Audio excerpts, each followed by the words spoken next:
Dr. Arome Salifu, development consultant, as well as the executive director at Africa Youth Growth Foundation, AYGF, is joining me right now. Dr. Salifu, good to have you again on the show. How are you today? Yeah, I'm okay. Good morning. Good morning. Yeah.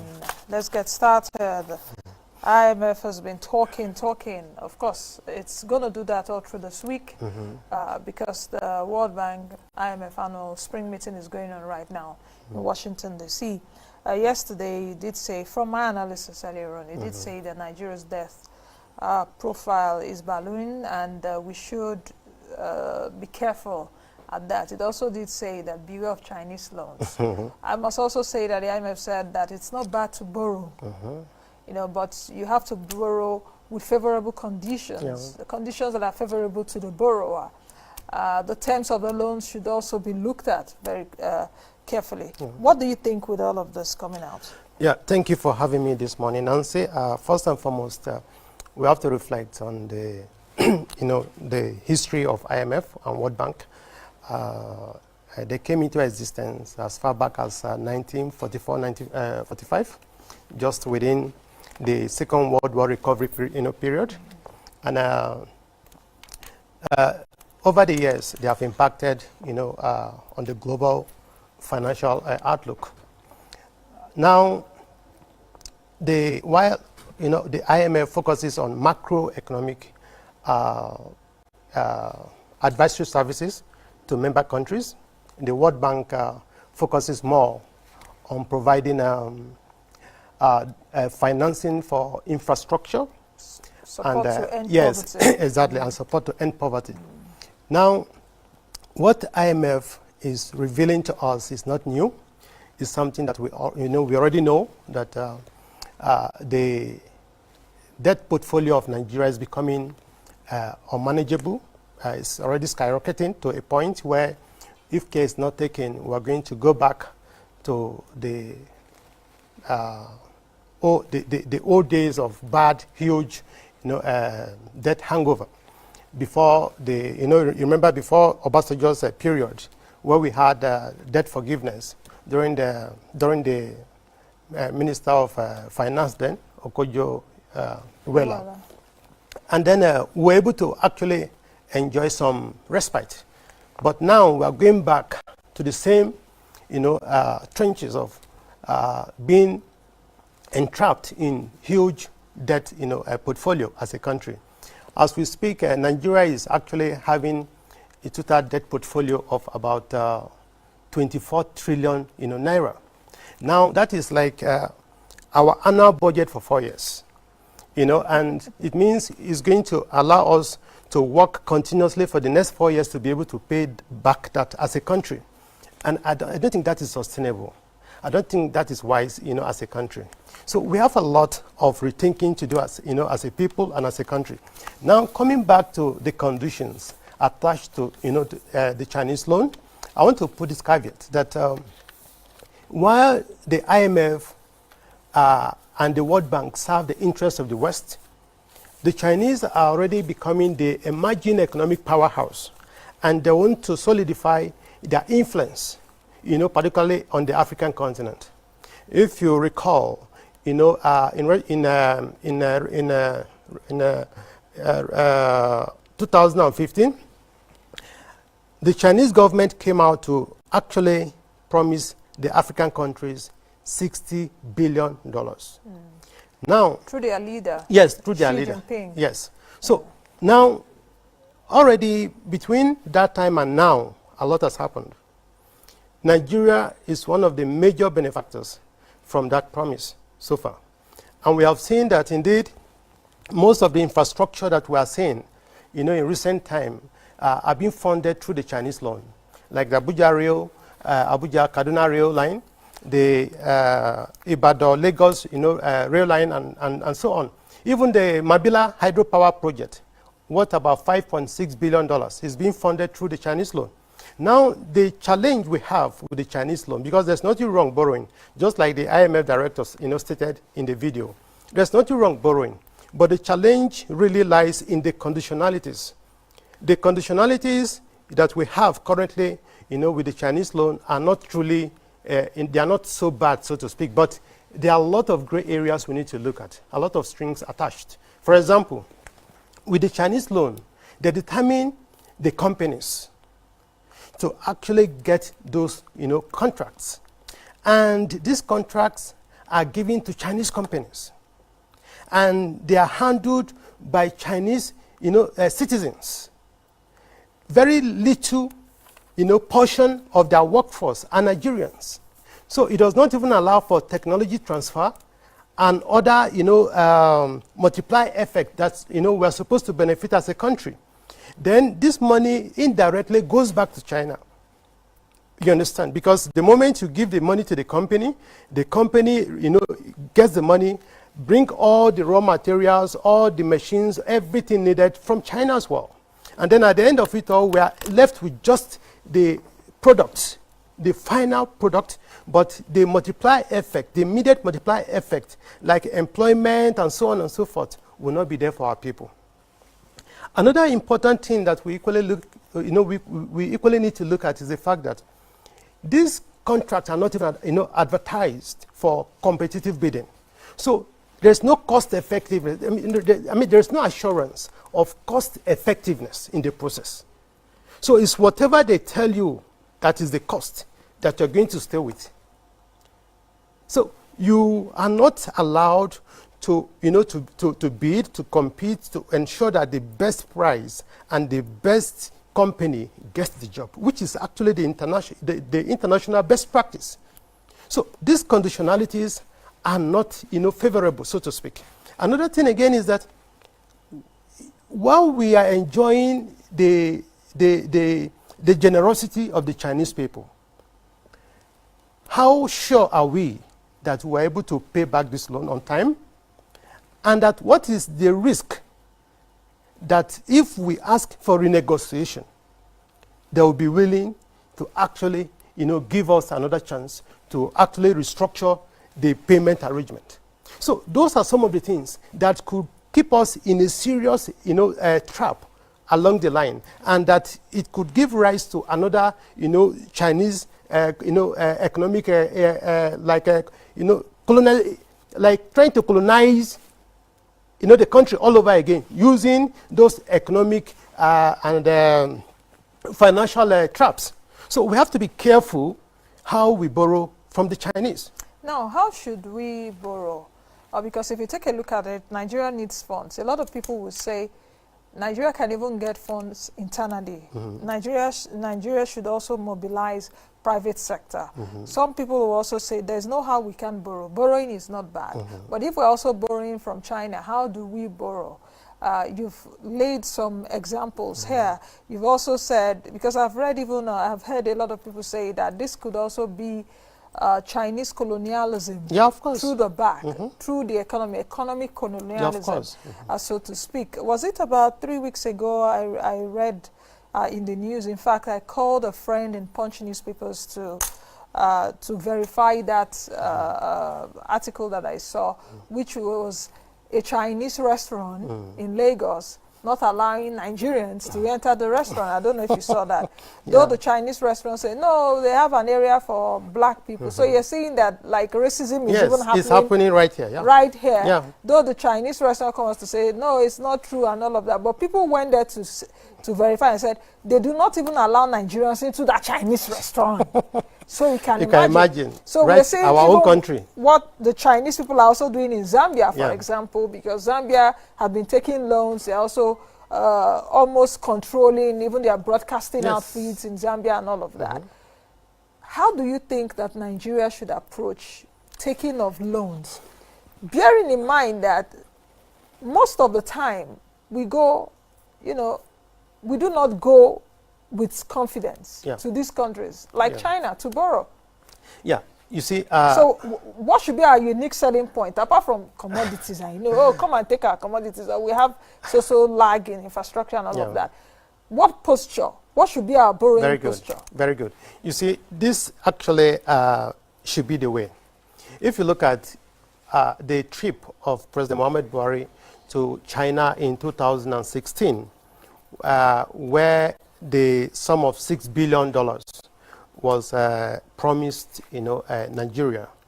And then it was promised, but there wasn't any defined project to attach the money to. So you can imagine the attitude that already you have been given the money, but you don't even know the project that you are going to use the money for. So you have to go back and begin to think of the project that you are going to use the money for. So it just does never makes sense altogether for you to now borrow money, then begin to think of what to do with the money. Now, what we should be doing is that let us think of having a defined economic framework and identify the funding gaps, and then at the end of it all, identify places where we could access those funding, bridge those funding gaps, whether internally or internationally, and then equally reflect on the possible conditions. Are you saying we don't have where we channel those funds to? No. What's the ERGP for? What are the yearly budgets we have, the infrastructure deficits we have?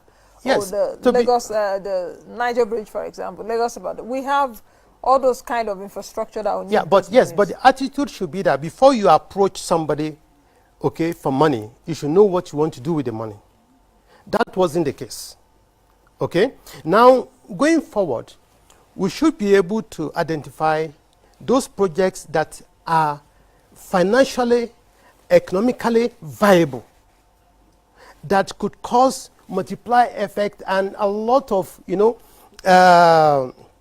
ripple effect on other sectors to employ jobs and create, employment to reduce poverty for our people. So we need to actually look at those projects. Now, the Mabila Power Project is a good example. Okay?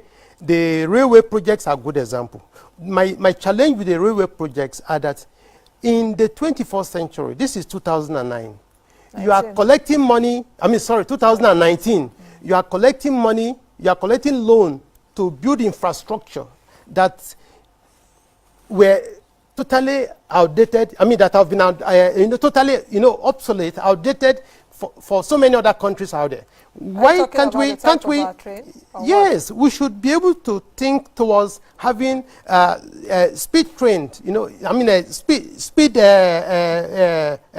tracks, at this moment as a country. We shouldn't be thinking of the rail lines that could take you 2 hours to get to Kaduna, when in other climes, within 30 minutes, you should be in Kaduna with other, standard rail lines. So we should actually anticipate that it's important to get loans, but let us equally be ambitious enough to get, quality negotiations that could make us competitive in terms of infrastructure. Because the infrastructure you are collecting these loans to actually develop right now are not going to be competitive in the next 10 years. So you are going to be faced again with how to build new infrastructure to make you competitive with the rest of the world. So it does not add up altogether. We should be able to build infrastructures that could make us competitive for another 20 to 30 years. So that is the challenge. Yes, not go borrowing again. So that is the challenge I have. To remodel those Yes, to remodel those infrastructures again, and that will cost another money and all of that. You don't need to borrow. So is it that we're industrializing backwards? We're industrializing backward. That is the right word. We're industrializing backward. All right, for those watching the program and you want to be a part of it, please feel free to do that. All you can do right now is to buzz me on your mobile device. Almost everybody has a phone right now, but it depends on the kind of phone that you have, but there is a phone in your hands. What you can do is to find us on all our social media platforms, Moneyline AIT. Find and follow us right now and send your comments. You can also buzz me at Nancy to drop your questions as well as your opinions about what we are talking about. Nigeria's debt has skyrocketed from 2014 till date. If we have that card, we can put it on screen. 2014, Nigeria's debt was at 12.1 trillion naira. 2015, 12.6 trillion naira. 2017, about 22 trillion naira. And 2018, right now, 24.38 trillion naira. Thank you, guys. Those are the numbers. Before I break my jaw, those are the numbers. Why do you digest those numbers? Let's quickly take a break so that you can send your comment and your opinions. Dr. Salifu is still here with me. We'll be right back.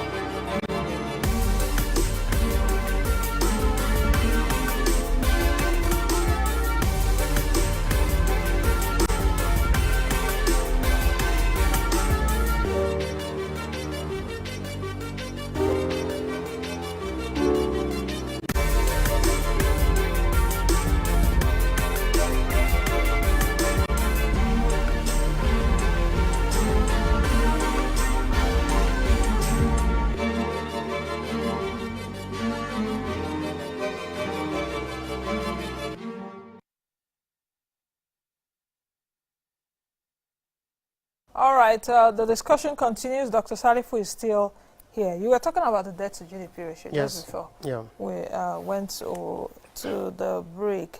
The issue right now is, like we said, borrowing is not bad. But the question will be, if we don't borrow, what are the other options?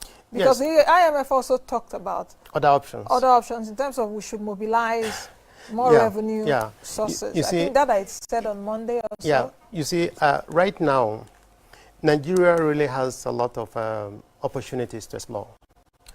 It's not a hopeless situation, but we need to think outside the box. The sectors we have to explore are many, but we need to start with our monetary and fiscal strategies. Fiscal strategy, for example, our tax regime needs to be overhauled.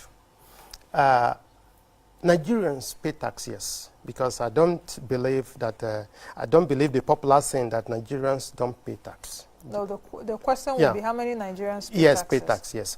So we need to actually, have a structured, well-streamlined, and well-developed tax regime to capture both the formal and the informal sector.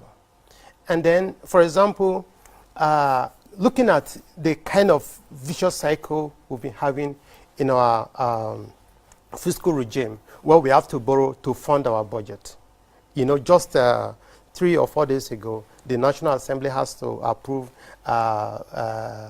for borrowing of about $5.something billion to complement the 2019 budget funding. Now, even as at last year, the same thing. It has been a vicious cycle for us to go and borrow in order to be able to fund our budget. That shouldn't be the case. Now, if you look at our tax system, we have a lot of windows to explore. The chairman of the Federal Inland Revenue has announced that they are going to increase the VAT. No, he did say that. He was misquoted. Oh, he was misquoted. Yes, okay. Yeah. Well, but I know their plans. You were talking about 50% VAT yes. increase. No. Yeah. The FIRS came out to say at no point did Fowler say that. Okay. Yeah. Well, because the earlier notion was that they plan to increase VAT to 7% or so. But if that is the case, I remember the days of Adeosu. Sorry to cut you short. The days of Adeosu, it was being touted, that Nigeria's VAT, which is value-added tax, is one of the lowest in Africa, and one of the lowest in the world at 5%. That there's a possibility we can raise it. But I remember Adeosu also saying clearly at that point that we are not going to increase, or the government will not increase. I'm not part of them. That Nigeria, the FG was not going to increase VAT rate. But expand the tax net. That what was realized was a lot of Nigerians do not pay taxes. Course, so it's better that a lot more Nigerians even pay taxes. We get more Nigerians to pay the 5% VAT. And let me tell you something. You see, the challenge with Nigerians is not actually paying the tax. The challenge is seeing the result of the money being paid. That is the major challenge, because the moment, for example, you promise Nigerians that this money will be used to develop a modern